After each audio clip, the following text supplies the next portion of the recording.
também podem participar. Boa noite. Como que melhorou, que coisa linda. Olha, é uma alegria imensa ter mais uma vez a oportunidade de estar aqui com vocês. Principalmente nesta noite que a espiritualidade comandada pelos anjos protetores nos presentearam com a chuva. Olha que coisa boa, né? A gente começa já o nosso momento de encontro com as bênçãos do alto. E na verdade hoje sim, é uma noite, é um momento que para nós tem que ser especial. Porque nós estamos aqui para falar de alguém que é extremamente necessário. Jesus. E quanto tempo já estamos falando de Jesus? Há quantos milênios já estamos falando de Jesus? Porque nós temos um hábito de dividir o momento do nascer da Boa Nova em duas etapas. Nós dizemos assim, olha, o Velho Testamento e o Novo Testamento. Só que essa divisão, ela só existe para homens encarnados. Porque para os desencarnados, Jesus é Jesus antes, durante, depois e sempre. Jesus não mudou. A propósito, na criação do nosso planeta, lá estava ele com a tarefa de ser o governador planetário. Em dado momento, ele vem ao planeta, interroga Moisés, dá a Moisés os 10 mandamentos, apresenta as leis divinas, com o propósito de fazer com que a gente despertasse. Mas, tão duro que somos ainda, imagina como éramos. E a gente não conseguiu aprender com êxito. E aí Jesus, mais uma vez, vem agora encarnar na Terra e ser o guia, e ser o modelo. E o mais interessante, meus irmãos, é que Jesus chega no planeta da única forma que é possível entrar no planeta, pelo útero materno. Ninguém nasce aqui pela primeira vez encarnando, ou pelas muitas vezes reencarnando, mas ninguém nasce aqui se não for pelo útero materno. Porque para entrar no planeta, precisamos primeiro reencarnar. E este processo da reencarnação, ou no caso de Jesus, a encarnação, porque na Terra ele só nasceu uma vez, neste processo, primeiro se reduz perispiritualmente para depois ser acoplado no útero feminino. Agora, imagine o que é reduzir perispiritualmente Jesus. Imagina o trabalho que foi, a organização que se teve no mundo espiritual para que este ser de maior envergadura, que já nasceu na carne aqui, pudesse vir. E esta organização, meus irmãos, se teve e se deve pelo amor que Jesus tinha, pelo amor que Jesus empregava, pelo amor que Jesus dedicava. Porque o Cristo ainda ama, ainda se dedica, ainda se emprega. Porque o Cristo, quando passou aqui, encarnado, ele deu a nós apenas uma lei. Uma lei. O amor. Interrogado pelos doutores da lei sobre qual é o maior mandamento, Jesus apresenta em forma de reflexão a resposta. E ele diz: a maior lei e o maior mandamento é amar a Deus sobre todas as coisas e ao próximo como a ti mesmo. E em seguida, ele afirma: aí está todas as leis e todos os profetas. Jesus estava dizendo: olha, qualquer coisa que você imaginar, qualquer ato que você supor, qualquer ação que você quiser, nada está acima do amor. O amor é a lei magnânima. O amor é a lei maior. Então, amar a Deus sobre todas as coisas e o próximo como a ti mesmo é toda a lei e todos os profetas. Só que nós, muitas vezes, quando olhamos para esses textos, nós apenas lemos. Poucos momentos estudamos. E este é um texto que tem que ser desdobrado para ser entendido. Porque amar a Deus sobre todas as coisas é de um entendimento fácil. Amar a Deus sobre todas as coisas que você imaginar que exista ou que virá a existir. Agora, amar ao próximo como a ti mesmo é mais um ensinamento do que uma pontuação. Porque ele está dizendo: olha, se você não se ama, não vai amar ninguém. Porque ninguém dá o que não tem. Então, amar ao próximo como a ti mesmo é amar o outro da tanta forma ou com tanta propriedade quanto você se ama. Então, ame a Deus, ame-se, ame o próximo. Aí nós estamos com todas as leis e com todos os profetas.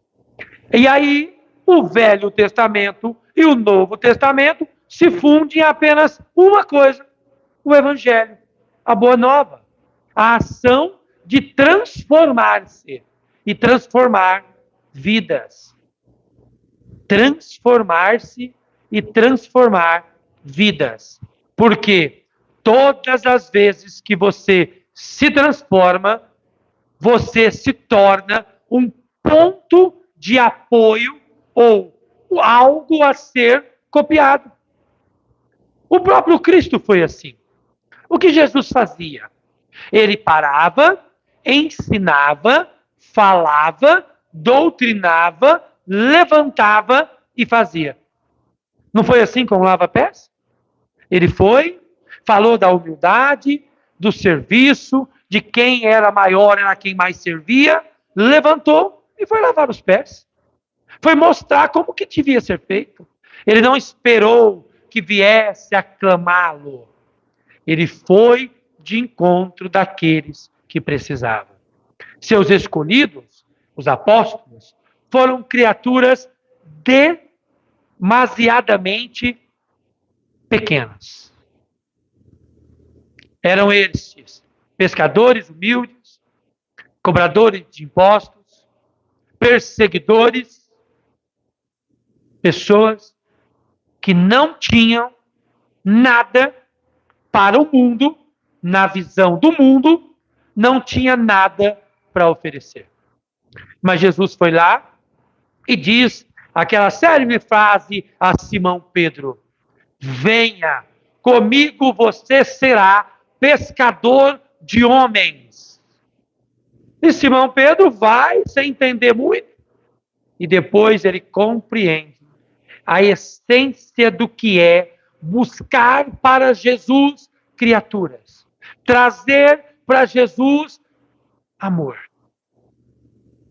E o Cristo, em todos os seus caminhos, em cada um dos seus pontos, ele era questionado, apontado, às vezes atacado, mas sempre saía dali deixando o ensinamento que depois se tornou textos pelas mãos dos evangelistas e chegou aos nossos corações. Um evangelista, há bastante tempo depois de Jesus, chamado Lucano, se interessou pela história de um homem que, vindo dos céus, levou dimensões de cura, de amor e de transformação pessoal a todos aqueles que o conheceram. Todos aqueles que o conheceram. Ouvia dizer que um perseguidor, no caminho de Damasco, recebeu a cegueira para se transformar num homem que naquele tempo mais enxergava, tanto que dizia: eu não vivo mais, agora é Jesus que vive em mim. E ele descobria que Paulo de Tarso agora estava preso, esperando a sua sentença para ser assassinado, como todos aqueles eram, porque diziam acreditar em Jesus. E ele visita este homem lá nas masmorras. E chegando até Paulo, Lucas, o evangelista, vai interrogá-lo sobre o que acontecera com ele no caminho de Damasco. É por isso que o evangelho de Lucas narra essa passagem com tanta propriedade. Porque ele ouviu,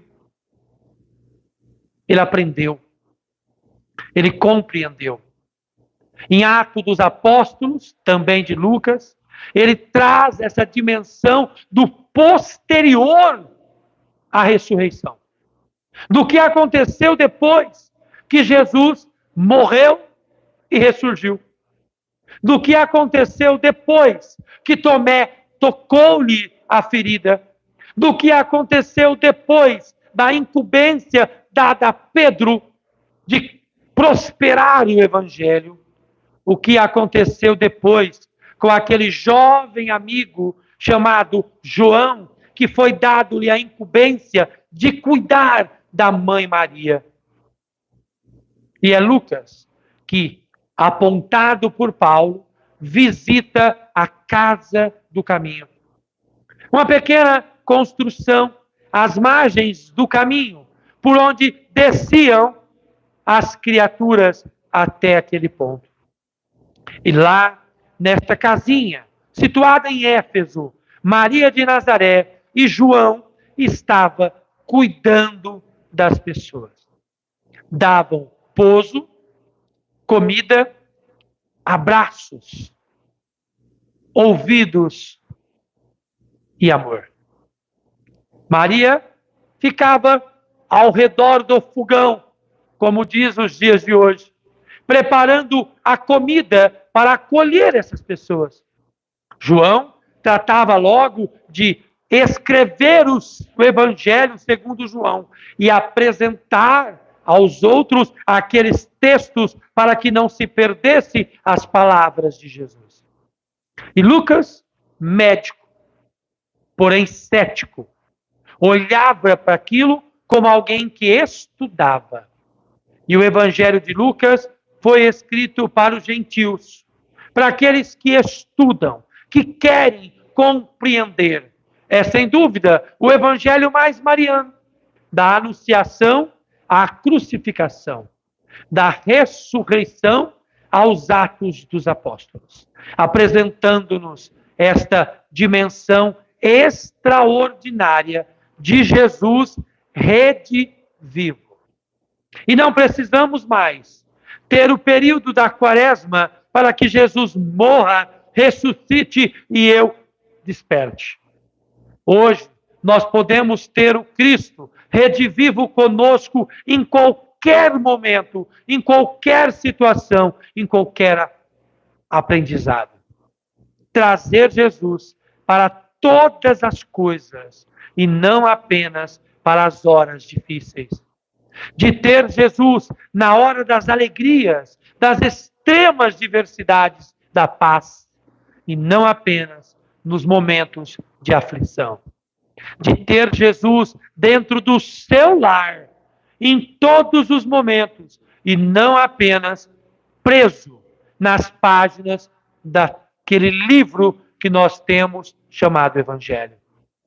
Porque o Cristo não pode ficar preso no Evangelho. Ele tem que ser exemplificado. Nós temos que mudar os nossos conceitos.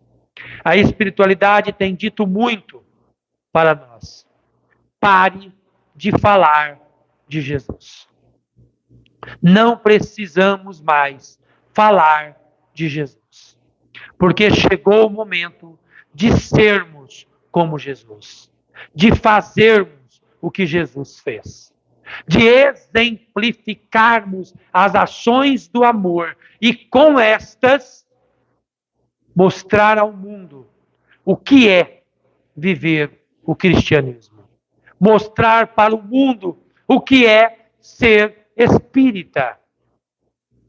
Deixar de apenas aquecer poltronas ou rebuscar páginas e começar a dar exemplos firmes do que Jesus pode fazer em nossas vidas. E se nós pontuarmos essas reflexões, todos nós temos uma coisinha para contar, temos um exemplo para falar. Porque Jesus, quando disse, eu sou o caminho, a verdade e a vida, e afirma que ninguém vem ao Pai se não for por este, ele está dando para nós o caminho seguro, a verdade absoluta para a vida eterna. Ele está dando para nós o direito de deixarmos de ser apenas criaturas para sermos parte da criação. Para sermos essência do Criador.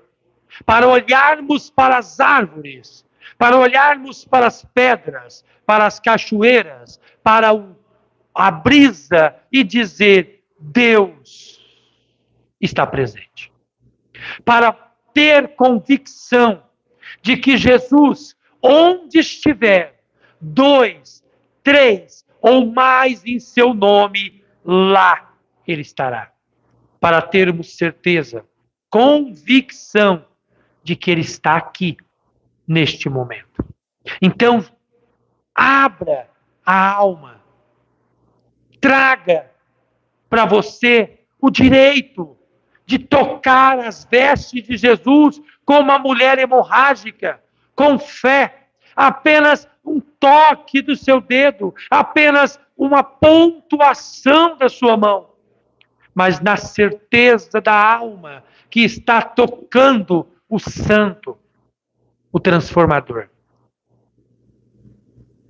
O Evangelho segundo o Espiritismo, o capítulo 6 é dedicado ao Cristo Consolador.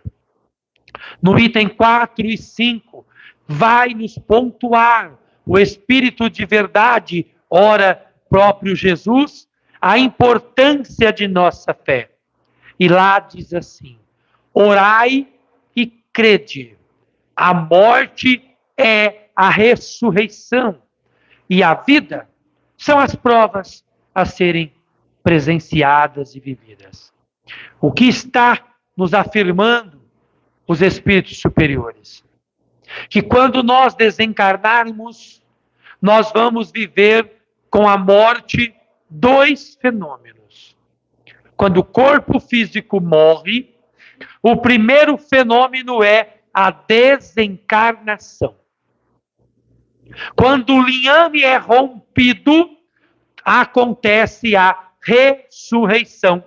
Porque ninguém ressuscita numa vida de provas. Nós só ressuscitamos onde a vida é verdadeira. E lá sim, recobramos a consciência, lembramos de todas as nossas falhas, choramos pelas nossas decepções e mais uma vez, por termos errado conosco. Eu tenho um amigo que diz assim, que bom que eu me tornei espírita, porque agora acreditando na reencarnação, eu sei que se eu desencarnar, eu, com erros, eu vou voltar e reparar. ele se acha privilegiado. Com isto, eu já me acho temeroso. Porque desencarnar com falhas é levar para o mundo espiritual compromissos novos para ser resgatados. Mais do que isso, muitas vezes não quitamos as dívidas que trazemos e voltamos com estas e mais outras. Então, desencarnar no erro, desencarnar na ausência do amor, desencarnar na ausência do perdão, desencarnar sem salvação é triste, é decepcionante, é preocupante. Salvação. Todo mundo quer, né? Todo mundo quer abrir os olhos amanhã e, desencarnado, encontrar-se em nosso lar. Quem quer ir para o nosso lar, levanta a mão.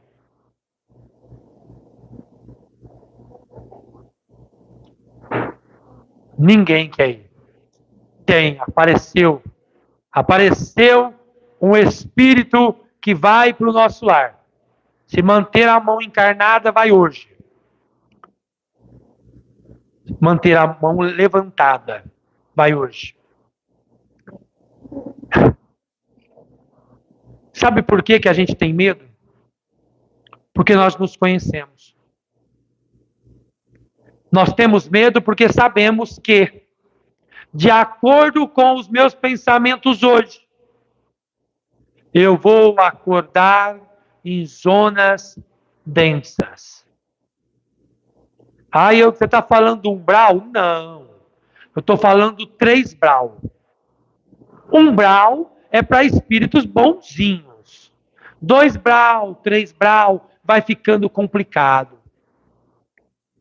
Nós nos conhecemos. Nós não estamos preparados.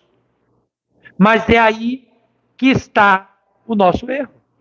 Porque Jesus diz assim, reconcilie-se com o seu inimigo enquanto está a caminho. Que caminho é este? Do berço ao túmulo. Porque depois do túmulo não adianta mais. Porque a transformação moral só se dá encarnada.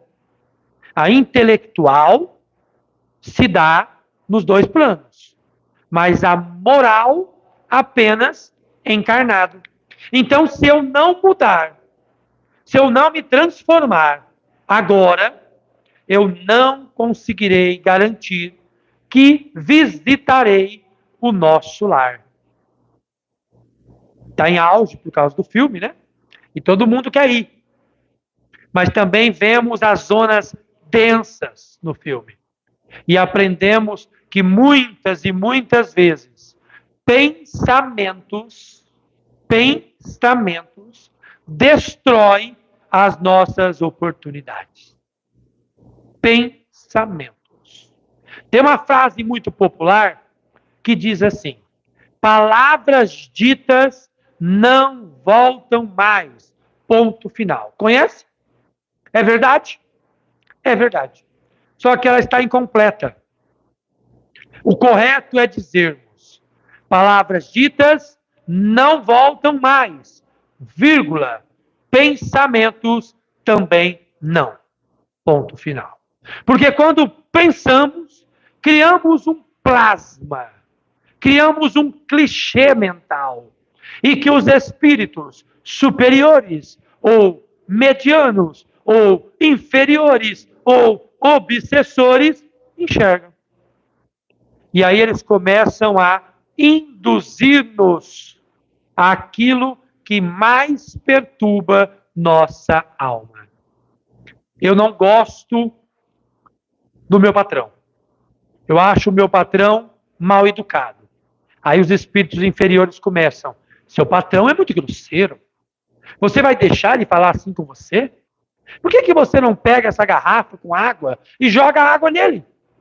Por que você não bate boca com ele? Por que você não discute com ele? E na hora que a gente percebe, o patrão está moiado. Passa alguns segundos, eu não sei o que deu em mim. Eu nem vi. Quando eu vi, já foi. Tem alguém aqui que já fez alguma coisa que quando viu já tinha feito? Tem ou não? Como tem, não é? A gente tem esse hábito, até usamos como clichê. Olha, foi sem querer. Eu brinco com meus filhos. Depois que inventaram esse contexto, foi sem querer, as desculpas ficaram fáceis. Foi sem querer. Eu me irritei, mas foi sem querer. Você só mostra aquilo que você é. Porque ninguém dá o que não tem. Ninguém oferta aquilo que não compreende. Quando viu, fez, é porque está latente em você. Se não é desta vida, é de outra. Mas está adormecido em você. E Jesus, como sabia disso, ele preparava escolhidos. Ele não buscava pessoas prontas. Por quê? As pessoas, entre aspas, acabadas, naquela época, eram doutores de leis. E as leis do Pentateuco mosaico são terríveis. Deus castiga. Se roubou, corte-lhe a mão. Se matou, mate-o. Mulheres não podem cumprir ou ser nada mais do que esposas e mães. Se sair na rua, cobre a cabeça. Se for vista sem o véu, é tida como prostituta. Eu disse, como era terrível, né? Será que era? O Afeganistão deu-nos o exemplo há poucos anos, quando voltou ao poder pessoas que crê nesta como sendo a lei divina. E mulheres que já estavam trabalhando, se empoderando, indo à praia, usando biquínis, começaram a ser tratadas novamente com essa dureza. É por isso que uma máxima do Evangelho diz a gente que quem segue a lei, pela lei será julgado. Quem admite que Deus pune, vai viver duras penas. Agora, quem admite que Jesus, quando diz que Deus é o Pai, que não dá o veneno, como o homem sem escrúpulos também não dá ao Filho, este Deus perdoa. Então nós temos que olhar para esta ideia e lembrar de Kardec, quando diz para a gente, olha, meus irmãos, reconhece-se o verdadeiro espírita, aquele que luta contra as suas más tendências. Não é aquele que é santo, não é aquele que é puro, não é aquele que é anjo. Aliás, ou a propósito, quem é santo, puro e anjo já desencarna. Quando as criaturas atingem estágios de grande mudança espiritual, desencarnam. Porque estes precisam estar dentre os trabalhadores espirituais de Jesus. Enquanto estivermos reunidos, somos espíritos em aprendizado. Não há doutores, não há técnicos, não há professores, mas apenas trabalhadores de Jesus. E é assim que nós temos que buscar a nossa luz. Salvação, caridade. Fora da caridade, não há salvação. Caridade, que no entendimento de Jesus, é benevolência para com todos, indulgência às faltas alheias e perdão das ofensas. Ser bom para todo mundo, respeitar e tolerar todo mundo e perdoar todo mundo. Perdão. Ô palavrinha complicada. Mas o Chico Xavier nos deu uma grande lição. Chico, você nasceu muito pobre, muito humilde. Teve a sua mãe em um desencarne muito rápido. Mesmo que ela te visitava, ela estava desencarnada. Foi morar com uma madrinha que era extraordinária. Batia em você de dia, te furava com garfo à noite. Foi apedrejado, açoitado, investigado, questionado, analisado, temido e tido como charlatão. Chico, nesta dura vida, quantas vezes você teve que perdoar? Ou quantas vezes você acha que perdoou? Chico nem pensa e responde: eu nunca perdoei ninguém. Porque eu nunca permiti que a opinião daquela pessoa fosse a verdade para a minha vida.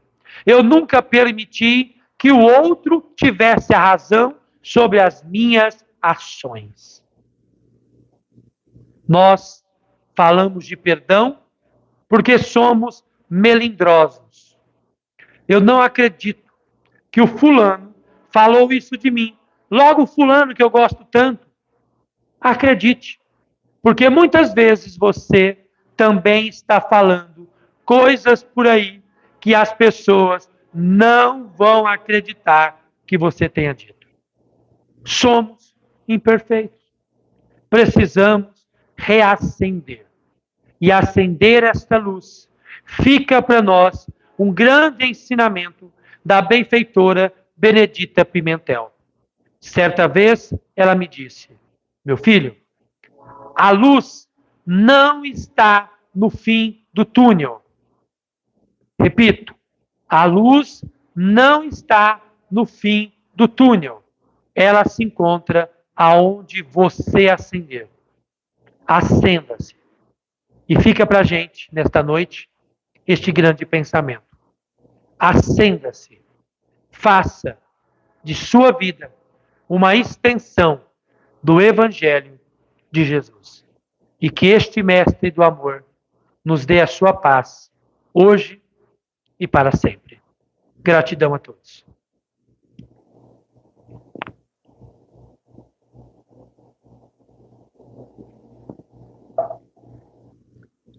De uma forma bem rápida, lá no fundo, nós estamos com algumas obras, alguns livros